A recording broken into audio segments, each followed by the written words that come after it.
August నెల ఆఖరి దినములలో కూడా వచ్చేసాము. మరలా సెప్టెంబర్లోకి మనం వెళ్ళనై ఉంటున్నాం. మరొక నూతన నెలలోకి వెళ్ళనై ఉంటున్నాం. అంటే ఎంత త్వరగా మరలా నూతన సంవత్సరంలోకి మనం వెళ్ళటం అనేది జరుగుతున్నదో అర్థం చేసుకోండి. ఎంత త్వరగా దినాలు జరుగుతున్నాయో. బుధవారం నాడు 5 దినముల కూడికల వాక్యాన్ని చెప్పే వాళ్ళ పేర్లు తెలియపరుస్తాను. కొంచెం రావడానికి ప్రయత్నం చేయండి. మీ పరిచర్య దేవునికి భయంకరంగా ఉండటానికి ప్రయత్నం చేయండి. దేవుని నామానికి స్తోత్రం. మనం ప్రభు యొక్క శిష్యుడైనటువంటి యోహాను గారి యొక్క పరిచర్యలో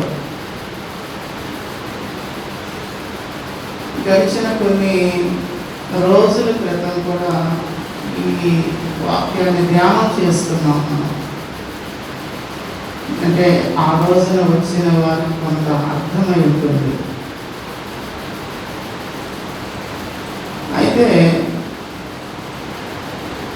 మరలా ఎందుకో ప్రేరేపణ, ఆ ప్రేరేపణ చేత మరికొంత లోతైన ఆత్మీయమైన విషయాలను నేర్చుకోవడానికి దేవుడు ఒకవేళ మనకు అవకాశం ఇస్తున్నారేమో. కనుక మనం కొంచెం వినేటువంటిది అనుసరించడం అనేది ఈ సమయంలో మనకు చాలా అవసరం అండి.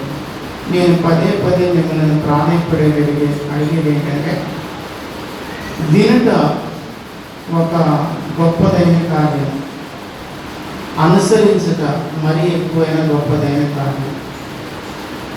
ఈ రెండు మనం అనుసరించాలి. వినుట వలన విశ్వాసం అనేది కలుగుతుందని వాక్యంలో ఉంది. వినుట వలన విశ్వాసం కలుగుతుంది. అనుసరించడం వలన రక్షణ, దేవుని రాజ్యం అనేది మనము పొందగలం. నాకు విన్నారా? వినుట, అనుసరించట, ఈ రెండు చాలా అవసరం. కనుక కొద్దిగా మనసు పెట్టి దేవుని వాక్యాన్ని ఒక్క మాటైనా కూడా మన హృదయంలో భద్రపరచుకొని నీ ఆత్మీయ జీవితంలో అనుసరించే వ్యక్తిగా ఉండటం అనేది మనం ఇష్టపడాలి. ఇంకొకటి, నిర్లక్ష్యత విడిచిపెట్టండి. ఇక్కడ ఫ్రీగా ఉండటానికి ఇష్టపడండి. నిర్లక్ష్యత విడిచిపెట్టాలి. వచ్చాలే విన్నారమ్మా? ఇట్లాగే క్లాసులో ఉన్నారనుకో, కాలేజీలో క్లాసులో ఉన్నారనుకో, ఎట్లా ఉంటుంది? టీచర్ ప్రభావం ఎంత లెసన్ ఏనా? లెసన్ పదాలు నాకు ఏదో నేర్చుకున్నాను మీరు అవి ఎంత ధ్యానం చేయరు. ఒక అమ్మాయి మా ఇంటి దగ్గర ఒక పాలిటెక్నిక్ లెక్చరర్ ఉంది. నేను పైకి వెళ్ళినట్టు ఆ పిల్ల పైకి ఉండేది. పైకి వెళ్ళి బుక్ తీసుకొని చూస్తూ ఉండేది. ఏంటో ఈ పిల్ల పని పక్కలేదు అనుకుంటాను అనుకునేది.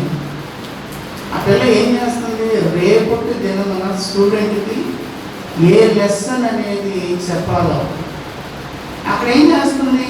అదంతా కూడా ప్రిపేర్ అవుతుంది. ప్రిపేర్ వలన ఏం జరుగుతుందంటే ఆ స్టూడెంట్కి అందాల్సిన విషయం అర్థం అవడానికి ఆ పిల్ల ఏం చేస్తుందంటే ప్రిపేర్ అవుతుంది. మా మందిరానికి కూడా వచ్చేది. వెళ్ళిపోయారు, మా ఖాళీ చేసి వెళ్ళిపోయారు. మా మందిరానికి కూడా వచ్చాడు కదా. ఆ పిల్ల ఆ విధంగా ప్రిపేర్ చేసి అక్కడ స్టడీ చేయాలి కనుక ఆ విధంగా చేస్తాము. ఎంతో కొంతసేపు దీనిలో ఆత్మీయంగా దేవుని సహాయం తీసుకొని దేవుని యొక్క వాక్యాన్ని బిడ్డలకు బోధించాలి, అందించాలి, ఆత్మీయంగా నడిపించాలనే భావనతో నీకు బాగా లోతుగా అర్థం అవ్వాలి. అదే ఉద్దేశం. ఇంతగా మీకు లోపలికన్నా లోతుకు నడిపించడానికి కారణం ఏంటంటే అర్థం చేసుకుంటే వ్యర్థం అవుతుంది. అర్థమయ్యేటట్టుగా ప్రయత్నం చేయడానికే చాలా ప్రయాసపడాల్సి వస్తుంది. కనుక నిర్లక్ష్యత ఉండకూడదు. అది నేను చెప్పేది. దాని వాక్యాన్ని విననివ్వరు, అనుసరించనివ్వరు. అప్పుడు నష్టం అనేది నాకేం కాదు. దేవుడు నాకు ఇచ్చినటువంటి ఆ సమయాన్ని నేనేం చేశాను? సద్వినియోగం చేస్తాను. ఆ సమయాన్ని నీవు సద్వినియోగం చేసుకోలేకపోతున్నావు. ఒకవేళ నిర్లక్ష్యతతో ఉన్నట్లయితే పరీక్షల్లో ఫెయిల్ అయినావు నేనే. పరీక్షల్లో పాస్ అవ్వాలంటే నిర్లక్ష్యత ఉండకూడదు. దేవుని యొక్క రాజ్య సంబంధిగా ఉండాలంటే నిర్లక్ష్యత ఉండకూడదు. ఫ్రీగా ఆ హృదయాన్ని ఫ్రీగా ఉంచుకుంటే అప్పుడేం చేయబడుతుందంటే వాక్యం అనేది లోపలికి వెళ్తుంది. యూదియా హృదయం అనేది ఏ విధంగా తెరవబడిందో ఆ విధంగా తెరవబడుతుంది. అప్పుడు రక్షించబడటానికి అవకాశం అనేది ఏర్పడుతుంది. కానీ ఇక్కడ ఈ మూడవ పత్రికను రాస్తున్నాడు. మూడవ పత్రికనా రెండవ పత్రిక? మూడవ పత్రిక. మూడవ పత్రిక ప్రభు చేత ప్రేమించబడిన శిష్యుడైన యోహాను గారు కొన్ని పత్రికలు రాశారు. కొంతమందిని ప్రాముఖ్యంగా ప్రభువులో నడిపిస్తూ ప్రభువులో వారు ఎదిగినటువంటి ఎదుగుదలను బట్టి ప్రశంసించాడు. ప్రశంసించిన సాక్ష్యం అన్నమాట ఇది. ఇంకా కూడా ఆ వ్యక్తిని ఏ విధంగా నడిపించాలో దేవుని వాక్యంలో నుండి ఆయన చాలా చక్కగా నడిపిస్తున్నారు. పత్రికను రాస్తున్నాడు. డైరెక్ట్గా ఇలా బోధించినాడు. ఇలా బోధించాడు. ఎక్కడ నుండో ఏం చేస్తున్నాడంటే ఈ వ్యక్తికి, ఒక వ్యక్తికి తన యొక్క పరిచర్యలో ఒక పరిచర్య చేసే వ్యక్తి అయినటువంటి ఒక వ్యక్తికి ఈ పత్రికను రాస్తున్నాడు. ఆ వ్యక్తి పేరు గాయియు అనుంది. ఎవరికి రాస్తున్నాడు ఈ పత్రిక? చెప్పాలి బాబు. మీరు నోటితో చెప్తేనే మీరు విన్నట్టు, లేకపోతే మీ మనసులో ఊహల్లో అనేక వెళ్ళిపోతూ ఉంటాం. ఒకసారి చంద్రమండలానికి వెళ్ళిపోతూ ఉంటాం. అక్కడ చూద్దాం, అక్కడ నుండి ఇండియా ఎలా ఉంది, లేకపోతే భూలోకం ఎట్లా ఉంది చూడాలని వెళ్తూ ఉంటాయి. కనుక నోటితో చెప్పడం అనేది కూడా కొంచెం మనసు పెట్టాలి. ఎవరికి రాస్తున్నాడంటే గాయియు అనబడినటువంటి తన పరిచయం చేసే వ్యక్తి అన్నమాట. తన పరిచారకుడు అంటే బాగుంటుంది. పరిచారకుడు అన్నమాట ఈయనను ప్రభు చేత కలిగిన వ్యక్తి అయినాడు. ప్రభు సువార్తను ప్రకటించడం వలన ఈయన సంపాదించుకున్నాడు. ఈయన సంపాదించుకున్న తర్వాత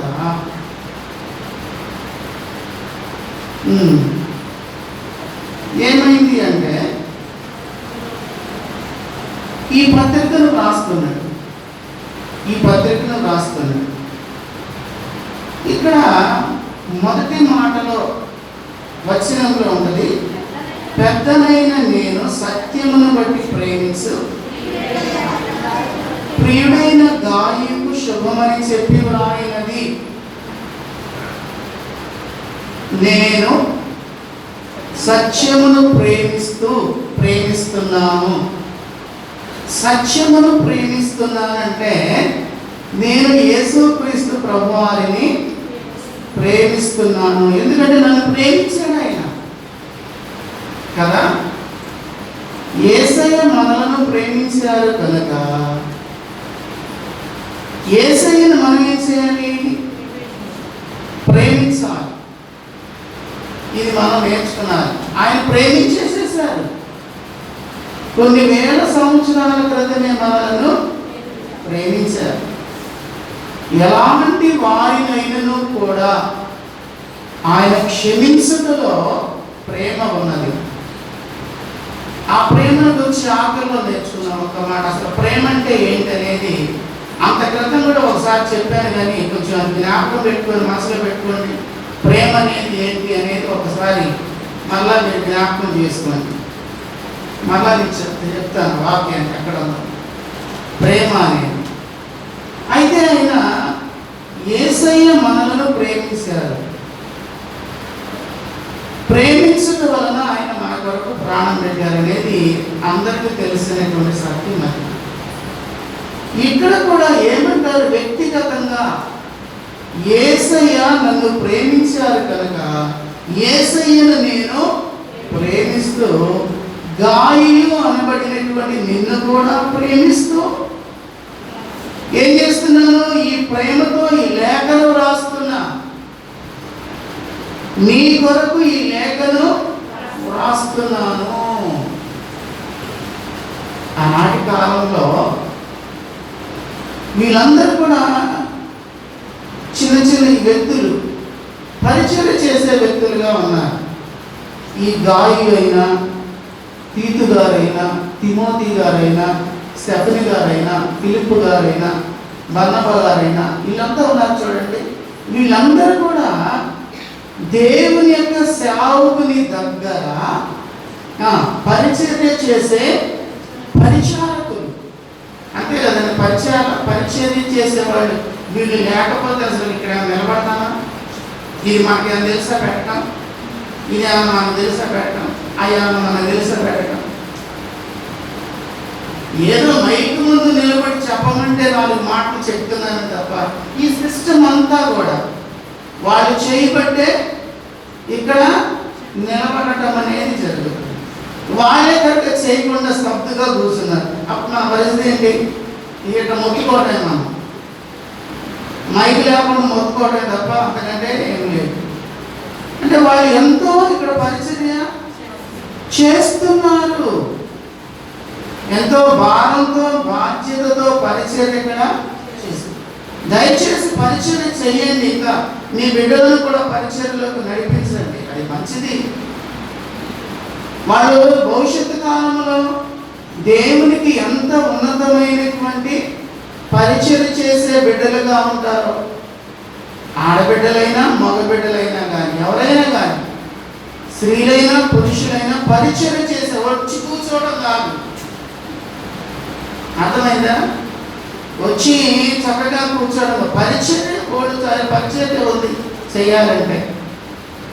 వేరేగా అర్థం చేసుకోకండి. దేవుని యొక్క మందిరం, ఒకసారి చెప్పాను కదా మీకు, ఒక సహోదరి ఫ్లైట్తో అవుతుంది, కారు కాదు,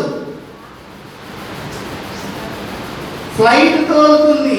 జాగ్రత్తగానండి నా మాట. ఏదో అవుతుంది? ఫ్లైట్తో అవుతుంది.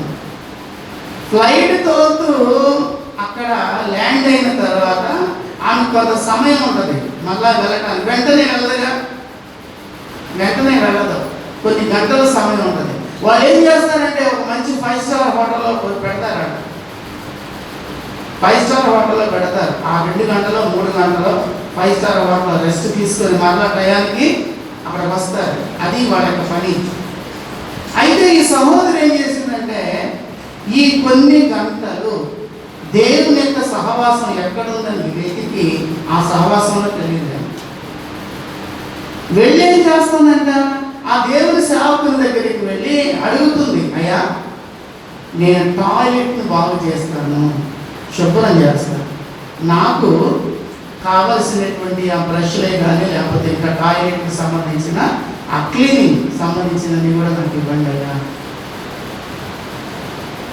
ఎక్కడుండో వచ్చింది, ఆమె కొత్తగా వచ్చింది, ఆయన దగ్గర అడిగింది. ఆమె అడిగారు కనుక సరే, ఆమె ఏంటో అనుకున్నాడు కానీ పాపం ఆయనకు తెలియదు. ఈమె ఫ్లైట్ పైలట్ అన్న విషయం ఆయనకు తెలియదు. ఏం చేశాడంటే అవన్నీ కూడా ఇచ్చేసేసాడు, క్లీన్ చేసుకోమా అన్నట్లు. చక్కగా వెళ్ళింది, అవన్నీ కూడా క్లీన్ చేసేసింది, వచ్చి చక్కగా కూర్చుంది, వాక్యాన్ని చక్కగా వింటుంది. వెళ్ళేటప్పుడు అప్పుడు ఈయనకు ఆలోచన వచ్చింది, అసలు ఎవరు ఈమె, ఎప్పుడు రాలేదు కదా, ఈ పరిచయం చేసిందని చెప్పి ఆయన అడుగుతున్నాడు, అమ్మా మీరు ఎవరో ఎక్కడ వచ్చారమ్మా, ఏంటమ్మా, నేను ఫ్లైట్ పైలట్. చూసారా ఎంత తను తాను తగ్గించుకుందో చూడండి. ఒక పైలట్ అయ్యుండి ఆమె ఏం చేసింది, మనం అలా చేస్తామా, అలా మనసు ఉందా మనకి, నా కాళ్ళు నేను కూర్చోలేనండి, నేను నడవలేనండి, నేను మాట్లాడలేనండి, నేనేదో ఊరికే వచ్చి చక్కున కూర్చుంటానే తప్ప నేను ఏ పని కూడా చేయను, ఆమె నన్న తర్వాత వెళ్ళిపోతానని నేను. ఇదే నిజంగా పరిచర్య లేదా? ఆమె ఏంటంటే ఆమె అసలు ఎంత ఉన్నతమైనటువంటి ఉద్యోగం అంటే, అంత గొప్పదైనటువంటి వ్యక్తి అంటే ఆ యొక్క బాత్రూమ్స్ క్లీన్ చేయటువంటి, ఒకసారి ఆలోచించేది మంచి మనసు. ఈ పరిచయం చేసేవాళ్ళు కనుక లేకపోతే శుభ్రంగా ఉంటాయండి. మన ఇళ్ళలోనే చూడండి, మన శుభ్రం చేయమని దాన్నే శుభ్రం చేయం, ఎంత శుభ్రంగా ఉంటాయి. అలా ఉంచుతాం మనం. కొందరు ఉంచుతారేమో, నాకేం తెలియదు, మరి కొందరు అట్లాగే ఉంచుతారేమో, కానీ అలా ఉంచుకోవడం మనకే అనారోగ్యతలు వస్తాయండి. ఆమె చూడండి ఎంత చక్కగా చేస్తుందండి, చక్కటి పరిచర్య ఆమె చేసింది. ఇది పరిచర్య విధానం. ఇంకోటి ఏంటంటే, వీరు గాయు అనబడిన ఈ వ్యక్తి కూడా దేవుని యొక్క సంఘానికి పరిచయం చేసే ఒక వ్యక్తిగా మనం చూస్తున్నాం. పరిశుద్ధ గ్రంథంలో కొందరిని గురించి రాస్తాడండి. అపోస్తలుడైనటువంటి పౌలు గారు అపోస్తల కార్యాలలో మనం చూసినప్పుడు 19వ అధ్యాయంలో చూడండి, 19వ అధ్యాయము 29వ వచనంలో కొంతమంది ఆయన గురించి చదవండి. పట్టణము బహు గలిబిలిగా ఉండెను, మరియు వారు పౌలుతో ప్రయాణమై వచ్చిన మాసిదోనియా వారైన గాయును అరిస్తార్కును పట్టుకొని దొమ్మిగా నాటకశాలలో జ్వరబడిరి అనుంది వాక్యములో. ఇక్కడ వీళ్ళు పరిచయం చేస్తున్నా. ఇంకొక కొంచెం కూడా మనకి ముందుకు మనం వెళ్దా ఉండండి. ఇంకొక మాట 22వ వచనంలో కూడా చదివినట్లయితే, అప్పుడు తనకు పరిచర్య చేయు వారిలో తిమోతియు ఎరస్తును అను వారినిద్దరిని మాసిదోనియకు పంపి అనుంది వాక్యంలో. ఒక్క నిమిషం. ఇక్కడ అపోస్తలుడైనటువంటి పౌలు గారి యొక్క పరిచర్యలో కొందరిని పరిచర్య చేసే వారిని ఎంపిక చేసుకున్నాడు. ఆయన పరిచర్య చేయాలని, దేవుని యొక్క పరిచర్యలో వీళ్ళు కూడా తనతో పాటుగా పాలి భాగస్తులుగా ఉండాలి. అది ఈయన ఉద్దేశం. ఈయన ఒక్కడే వెళ్ళిపోయి ఏదో చేసేసేయాలి అనే ఉద్దేశం కాదు ఈయనది. ఈయనతో పాటుగా కొందరు పరిచర్య చేసే వారిని ఎంపిక చేసుకున్నాడు. వీరు పరిచయం చేస్తున్నాడు. ఎలాంటి పరిచయం చేస్తున్నారో తెలుసా? రాత్రి నేర్చుకున్నామండి. చాలా శ్రమలలో, అవమానాలలో, ఇంకా పోరాటాలలో ఈ పరిచర్య విధానం అనేది సాగింది. ఊరికే చాలా సౌఖ్యంగా ఇక్కడ పరిచయం చేయడం వాళ్ళు. చాలా శ్రమ, అవమానాలు, పోరాటాలలో ఏం చేస్తున్నారు? శ్రమలలో వీరి యొక్క పరిచర్య. ఇక్కడ కూడా పరిచర్య చేయువారు అని 22లో కదా. పరిచర్య చేయు అంటే పరిచర్య చేస్తున్నారు ఈయనతో పాటుగా. అయితే ఇక్కడికి వచ్చేపాటికి 29లోకి వచ్చేపాటికి గాయు గారు కూడా ఒక పరిచర్య చేసే వ్యక్తిగా చూపిస్తున్నాడు. ఇక్కడ వీరిని పట్టుకొని ఏం చేస్తున్నారు? ఇష్టానుసారంగా అవమానపరుస్తున్నారు. ఇక్కడ ఈ అవమానంలో ఈ పరిచర్య చేసేవారు కూడా అవమానాన్ని పొందే పాలివారస్తులు. అర్థమైందా? దేవుని యొక్క పరిచర్యలో వీరు కూడా అవమానంలో పాలిభాగస్తులుగా ఉంటున్నారు, అవమానించబడుతున్నారు. పౌలు గారిని ఏ అవమానానికి గురి చేస్తున్నారో గాయు అనబడినటువంటి వ్యక్తిని కూడా అదే అవమానాన్ని కలిగిస్తున్నారు. ఇది పరిచర్య.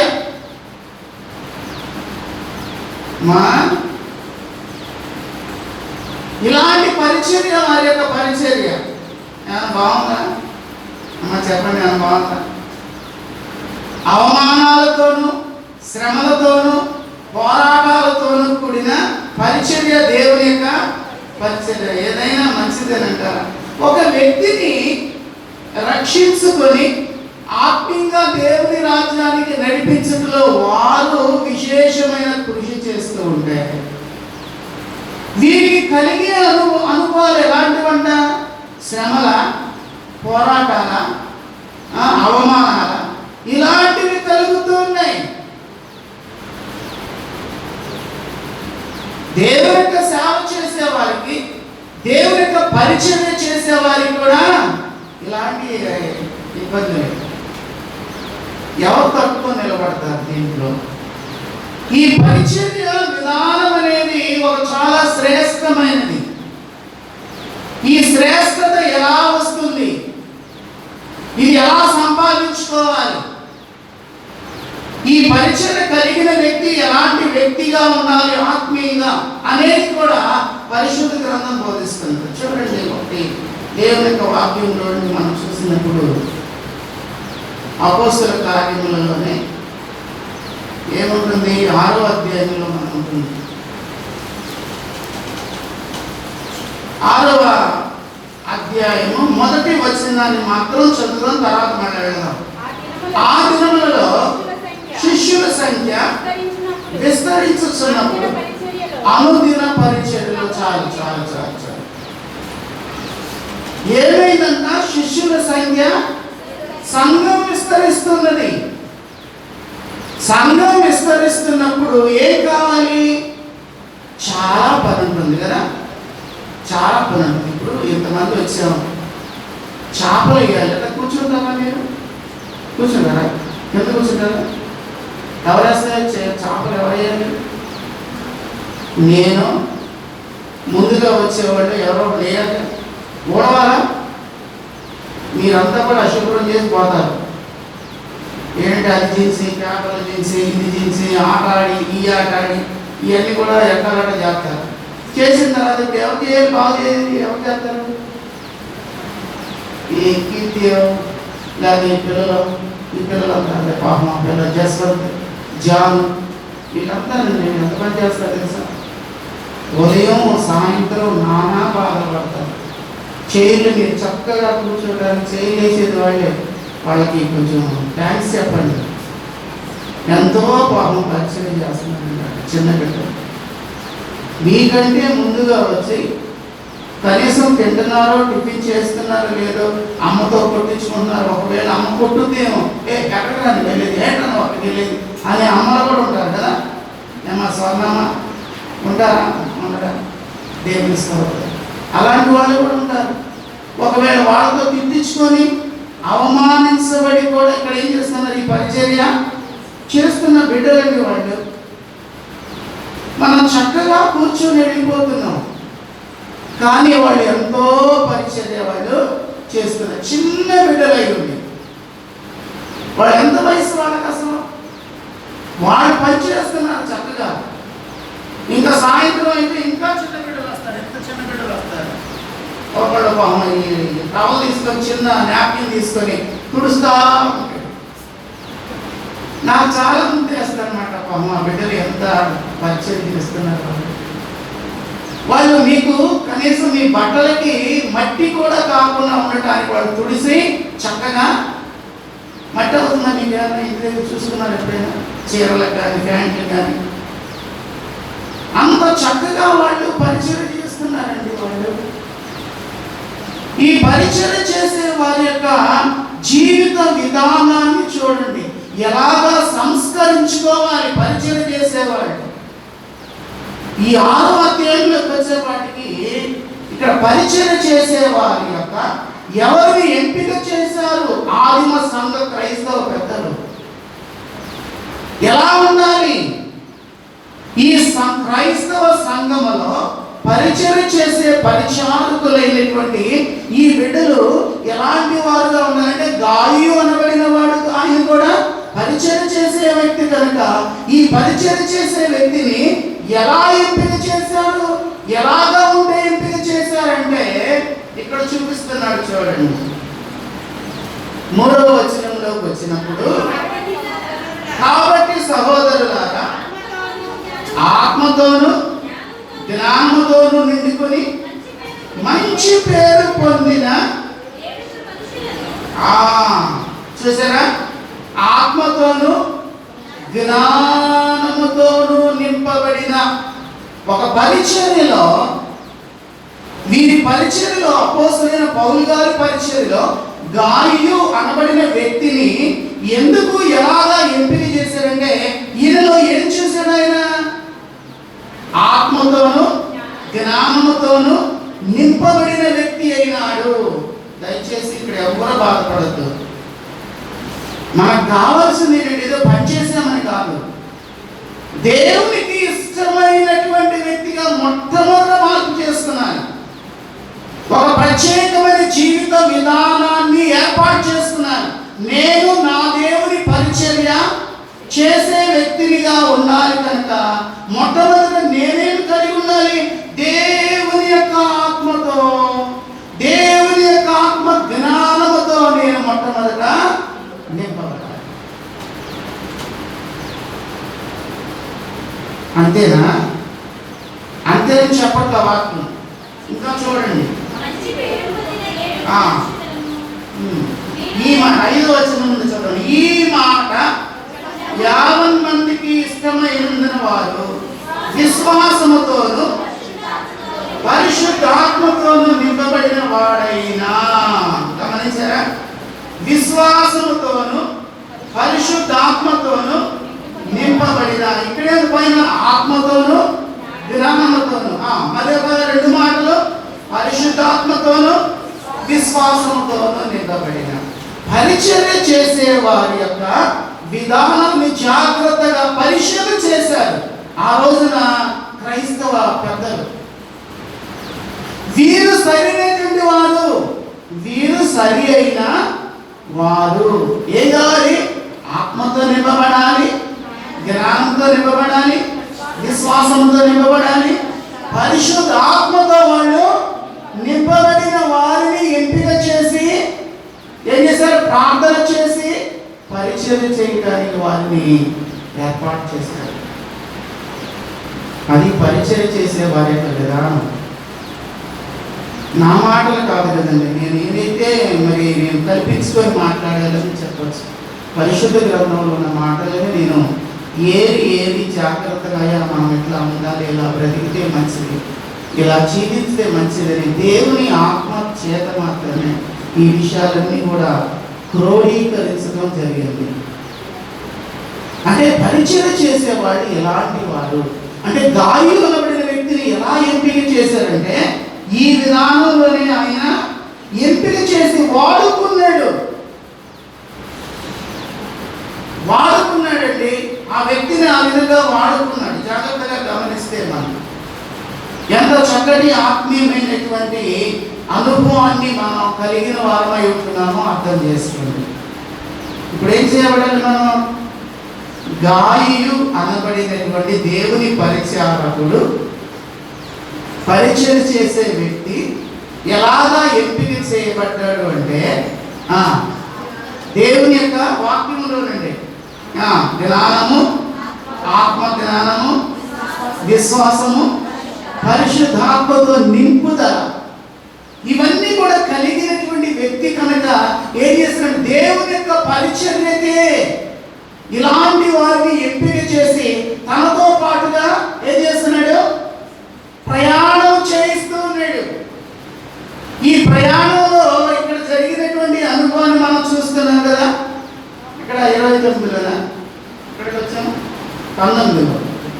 19లోకి వచ్చేప్పటికి అక్కడ ఏం జరిగింది? అక్కడ ఒక అవమానకరమైనటువంటి పరిస్థితి అండి. అక్కడ వీరికి ఏం జరిగిందంటే ఒక అవమానకరమైనటువంటి పరిస్థితి. సువార్త ప్రకటనలో వీరికి కలిగిన శ్రమ లేకపోతే అవమానం. ఈ అవమానంలో వారు ఏం చేయబడ్డారు? పారిపోలేదు. ఈ అవమానంలో వారు పారిపోలేదండి. చూడండి, పట్టణంలో బహు గలిబిలిగా ఉండెను. మరియు వారు పౌలుతో ప్రయాణమై వచ్చిన మాసిదోనియా వారైన గాయు, అరిస్తార్కును పట్టుకొని దొమ్మిగా నాటశాలలో జ్వరపడ్డారట. అర్థమైందా? వీరిని ఏం చేశారు? పట్టుకున్నారు. ఎవరిని? గాయి కూడా ఉన్నాడు. పట్టుకొని ఎక్కడైతే సువార్త పరిచయం జరుగుతున్నదో అక్కడికి ఈడ్చుకొని వెళ్తున్నారు.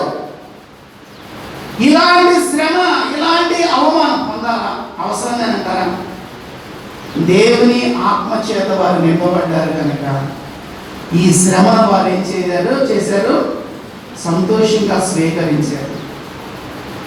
ఈ ధైర్యము, ఈ బలము, ఈ శక్తి, ఈ ఓర్పు ఎక్కడ వస్తుందంటే దేవుని యొక్క ఆత్మచేత ఎవరైతే నింపబడతారో వారిలో మాత్రమే ఈ యొక్క ఓర్పు అనేది వస్తుందండి, లేకపోతే రాదు. ఇప్పుడు స్టెఫన్ గారిని రాళ్ళతో కొట్టేస్తారండి. మా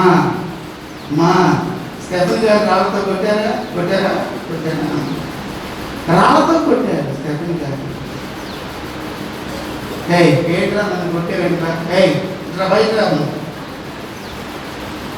మనం ఉంటాం కదా, అన్నా ఏదైనా చిన్ని మాట ఎవరైనా అన్నారనుకోండి ఏమంటాం? బయటికి రా, చూసుకున్నా బయటికి రా అంటాం కదా. సామాన్యమైన పదాలు ఇవన్నీ కూడా మన వాడక పదాలు, ఈ వాడుకట్ల పదాలు అంటారు కదా. ఈ వాడుకట్టలో ఉపయోగించే పదాలన్నీ కూడా అసభ్యమైన పదాలు. చూసుకున్నారా, కొట్టుకున్నారా, తిట్టుకున్నారా, రాళ్ళతో కొడతా ఉంటే మౌనంగా రోధించినాడే తప్ప, మౌనంగా భరించినాడే తప్ప నోరు కూడా అక్కడ మెదపలేదు. వారు చేసే శిక్ష, వారు చేసే అవమానం అంతా కూడా భరించాడు మౌనంగా. యేసయ్య ఎలాగా నోరు తెరవలేదో స్టెఫను కూడా యేసయ్యను చూసి అదే విధానంలో ప్రయాణము చేస్తున్నాడు. అర్థం చేసుకోండి జాగ్రత్తగా. ఈ రోజున మనకు అలాంటి ఓర్పు క్రైస్తవత్వం మన ఇంట్లోనే ఉంది. భార్య భర్తలకు సరైనటువంటి ఓర్పు ఉండదు. బిడ్డలకు, తల్లిదండ్రులకి సరైన ఓర్పు ఉండదు. అలాగే సమాజంలో సరైనటువంటి ఓర్పు కూడా ఉండదు. ఓర్పు లేకుండానే ప్రయాణం చేస్తున్నామండి. నేర్చుకుంటున్నాం, వింటున్నాం, కానీ అనుసరించే ఆ సమయం వచ్చేపాటికి ఒక్కసారిగా బద్దలైపోతుంది. అణుచుకోలేకపోతున్నామా? వాక్యాన్ని విని అనుసరించడంలో అణుచుకోలేకపోతున్నామా? అయ్యో ఇలా జీవించాలి మనం, ఎలా బ్రతకాలి? నేను క్రైస్తవ వ్యక్తిని కదా, క్రీస్తుని కలిగి ఉన్నాను కదా, క్రీస్తు ప్రేమను నేను ఎరిగి ఉన్నాను కదా, నేను ఇలా జీవించాలి అనే జీవితం అనేది మనలో ఏమాత్రం కూడా లేకుండా పోతుంది. ఓర్పు లేదు, క్రమశిక్షణ లేదు. ఎందుకంటే వారు పొందిన అనుభవాన్ని మనం పొందలేకపోతున్నాం. వారు ఏ ఆత్మను పొందారో మన ఆత్మను పొందలేకపోతున్నాం. ఏ జ్ఞానాన్ని వారు అనుసరించినారో ఆ జ్ఞానాన్ని మనం అనుసరించలేకపోతున్నాం. ఏ విశ్వాసాన్ని కలిగి ఉన్నారో ఆ విశ్వాసాన్ని పరిపూర్ణంగా మనం కలిగి ఉండలేకపోతున్నాం. దేవుని ఆత్మ చేత నింపబడలేటువంటి జీవితం అనేది మనం కలిగి ఏదో నామకార్థంగా ప్రయాణం చేస్తున్నామే తప్ప ఆత్మీయంగా ప్రయాణం చేయట్లేదు. నేను ఒక విషయాన్ని చెప్తాను. నేను ఒక సహవాసానికి చాలా సంవత్సరాల క్రితం వెళ్ళి ఇక్కడ పరిస్థితులను బట్టి అక్కడికి వెళ్ళడం జరిగింది. అయితేనండి అక్కడ అసలు నిశ్శబ్దం అన్నమాట. ఒక మాట చెప్పాలంటే పిన్ను పైనుండి కింద పడితే పిన్ను పెడితే ఒక సౌండ్ వస్తుంది. ఇది మెల్లిగా సౌండ్ వస్తుంది కదా, ఒకవేళ రావచ్చేమో అదైనా సౌండ్ వస్తుంది, కానీ అక్కడ సౌండే రాలేదు. మీరు నమ్ముతారో నమ్మరు, అది వాస్తవమైన విషయం. ఇక్కడ దేవుని సన్నిధిలో చెప్తున్నాను నేను. పిన్ డ్రాప్ సైలెంట్ అంటారు కదా, పిన్ను ఆ డ్రాప్ అయినప్పుడు పడిపోయినప్పుడు ఏ సౌండ్ అయితే వస్తుందో, లేకపోతే రాదో, లేకపోతే ఒకవేళ వచ్చి రానటువంటిదిగా ఉంటుందో, అలాంటి నిశ్శబ్దమైన వాతావరణంలో ఏం చేయబడుతుందంటే దేవుని యొక్క సన్నిధి సహవాసం అనేది నడిపించబడుతుంది. ఎంత చక్కటి సహవాసం ఏమో అసలుకి ముద్దునైపోయాను అన్నాడు. అది నాకు ఇష్టపడింది. ఇంకా వాక్యం ఏంటి నేనేం ఆలోచన చేయాలి. వాతావరణం అనేది అంత నిశ్శబ్దంగా ఉంది. ప్రార్థన అన్నప్పుడు గంభీరమైన స్వరం అనేది అక్కడ వినిపింపజేయబడింది.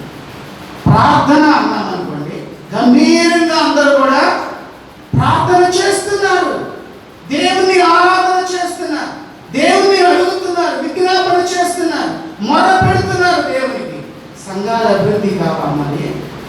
మా సంఘాల అభివృద్ధి ఎలా అవుతాయి? అసలు నీవు అభివృద్ధి ఎలా అవుతావు? నీవు అభివృద్ధి కావాలి. సంఘములో వ్యక్తివైన నీవు అభివృద్ధి కావాలి అంటే ఎక్కడ? ఆత్మీయమైన వాతావరణంలో నువ్వు పెంచబడాలి. ఎలా పడతారు? వస్తే చాలే. ఎలా పడతా? జనాలు వచ్చారండి, బాగా వచ్చారండి, అయ్యా మీకు వందనాలే. అది కాదు కావాల్సింది. ఒక మార్పు కొట్టవలసినట్లుగా మన జీవితంలో దేవునికి ఇష్టమైన మార్పు రావాలి. క్రమశిక్షణ. ఒక 1000 మంది 2000 మంది మనకు రాకపోవని తర్వాత సంగతి. ఇక్కడ క్రమమైన ఆత్మీయమైన జీవితం అనేది మొట్టమొదట మనము ఏర్పాటు చేసుకున్నాం. అప్పుడే మన జీవితంలో మేలు జరుగుతుంది. కనుక ఈ పరిచయం చేసేవాడు ఏం చేస్తున్నాడు? దేవుని యొక్క ఆత్మ, జ్ఞానము, విశ్వాసము, పరిశుద్ధాత్మ ఉందని ఆత్మ సంబంధమైనటువంటి వ్యక్తిగా మార్పు చెందారు. ఆ విధంగా పరిచర్యలో ఉపయోగపడ్డారు. ఏ పరిచర్య చేయని దేవుని పరిచర్యయ్యా, ఇది చేయండి అయ్యా, ఇలా చేయండి అన్నప్పుడు వాళ్ళంతా కూడా దేవుని యొక్క ఆత్మకు విధేయత చూపినారు. అంతవరకే, ఎదిరించడం అనేది లేదు, విధేయత చూపడమే. అంటే దేవుని యొక్క ఆత్మ ఎవరినైనా, నేనైనా, నువ్వైనా, ఇంకోడైనా దేవుని ఆత్మకు ఎప్పుడు కూడా మనం ఏం చేయాలి? విధేయత చూపే వారంగా మాత్రమే ఉండాలి. అప్పుడే దేవుడు దీవిస్తాడు. మనం ఎప్పుడైతే విధేయత చూపుతామో అప్పుడు దేవుడు దీవిస్తాడు. నేను వాడుకుంటాను, బలమైన పాత్రగా నిన్ను దేవుడు వాడుకుంటాడు. కనుక ఇంతవరకు మనం ఆపేద్దాం. నీకు ఎక్కువ అయితే చాలా ముందే మనం అయితే పరిచర్య చేసేవారమైన మనము, లేదా దేవుని బిడ్డలమైన, దేవుని సన్నిధిలోకి వచ్చిన మనము ఇలాంటి ఆత్మీయమైన క్రమశిక్షణ కలిగిన వారంగా ప్రయాణం చేయటం అనేది, జీవించటం అనేది ఇష్టపడాలి. ఈ వారంలో మనం నేర్చుకోవాల్సింది ఏంటంటే, ఒక పరిచయం చేసే వ్యక్తిగా దేవుని సన్నిధిలో ఒక దీనమైన పాత్రగా నీవు ఉండాలి. నేను ఎంపిక చేయబడాలి, నేను గొప్ప చేయబడాలి, అయితే వాడబడాలి అనే వ్యక్తిగా ఉంటే నువ్వేం కావాలి? నీలో ఏం క్వాలిటీస్ ఉండాలి? క్వాలిటీస్ దేవుని ఆత్మతో నువ్వు నింపబడాలి, దేవుని జ్ఞానముతో నింపబడాలి, విశ్వాసముతో చెప్పాలి, విశ్వాసముతో నింపబడాలి, దేవుని యొక్క పరిశుద్ధాత్మతో నీవు నింపబడే వ్యక్తిగా ఉండాలి. అంటే నీకు ఎంత ప్రార్థన ఉండాలి? దేవుని పరిశుద్ధాత్మతో నువ్వు నింపబడాలి అంటే ఎంత ప్రార్థన నీకు. ఇది లేకుండా దేవుని సన్నిధిలో ఆత్మీయంగా ఏమాత్రం కూడా ఎదగలేవు. ఎదగాలని నీకు ఆశ ఉంటే ఇలాంటి వ్యక్తిత్వాన్ని, ఇలాంటి ఉన్నతమైన క్వాలిటీస్ని నీకు ఏర్పాటు చేసుకోవడానికి ఇష్టపడాలని దేవుని వాక్యం తెలియపరుస్తున్నది. దేవుని నామమున స్తోత్రం. దేవుడి తన పరిశుద్ధ మాటలు దీవించి ఆశీర్వదించిన ప్రార్థన చేస్తున్నాను. దయచేసి అందరూ కూడా కవల వేసి కన్నులు మూసినట్లయితే కొన్ని విషయాలను మాత్రమే మనం నేర్చుకొని ఉన్నాం. గాయు అనబడినటువంటి ఒక